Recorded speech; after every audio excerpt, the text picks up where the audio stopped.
Excellencies, the pain of Paris is yet to heal. So I speak in admiration for your resilience and resolve. And I salute the world for standing in full strength with France and Paris. Over the next few days, we will decide the fate of this planet.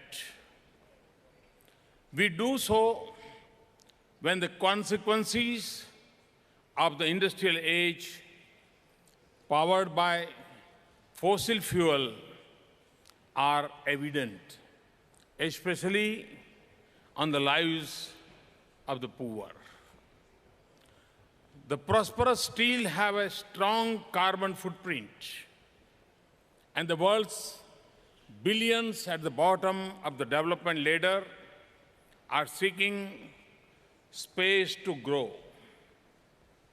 So the choices are not easy, but we have awareness and technology.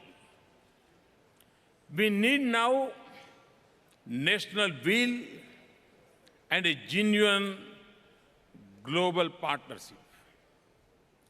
Democratic India must grow rapidly to meet the aspirations of 1.25 billion people, 300 million of whom are without access to energy. We are determined to do so, guided by our ancient belief that people and planet are inseparable, that human well-being and nature are indivisible. So, we have set ambitious targets. By 2030, we will reduce emissions by 33 to 35% of 2005 levels and produce 40% of our power from non-fossil fuels. We will achieve it by expanding renewable energy, for example, by adding 175 gigawatts of renewable energy generation by 2022. We will enlarge our forest cover to absorb at least 2.5 billion tons worth of carbon dioxide. We are reducing dependence on fossil fuel through levies and reduction in subsidies. Switching sources of fuel where possible and transforming cities and public transportation. We hope advanced nations will assume ambitious targets and pursue them sincerely. It is not just a question of historical responsibility. They also have the most room to make the cuts and make the strongest impact. And climate justice demands that with the little carbon space we still have, developing countries should have enough room to grow.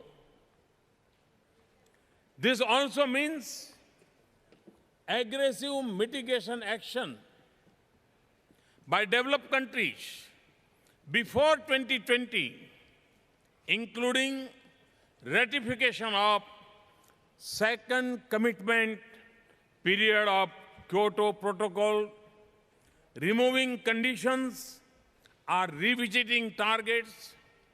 The principles of equity and common but differentiated responsibilities must remain the bedrock of our collective enterprise across all areas. Mitigation, adoption, and means for implementation. Anything else will be morally wrong. Equity means that national commitments must be consistent with the carbon space nations occupy. We also need a strong agreement on adoption and loss and damage. Developed countries must fulfill their responsibility to make clean energy available, affordable, and accessible to all the developing world. This is in our collective interest. So we look to the developed countries to mobilize $100 billion annually by 2020 for mitigation and adoption in the developing countries. They must fulfill their commitment in a credible, transparent, and meaningful manner. Energy is a basic human need. So we need an ambition technology initiative driven by a public purpose, not just a market incentives. This includes intellectual property. For this, we need to scale up Green Climate Fund. We still need conventional energy. We should make it clean, not impose an end to its use. And there should be no place for unilateral steps that become economic barriers for others.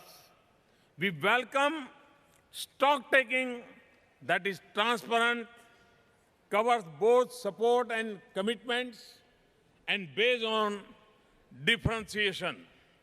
Ultimately, for success, moderating our lifestyle is necessary and possible for low-carbon future.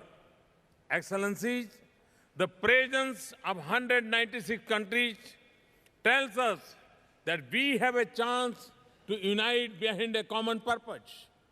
We will succeed if we have the wisdom and courage to craft a genuine collective partnership that balances responsibilities and capabilities with aspirations and needs. I am confident that we will. Thank you.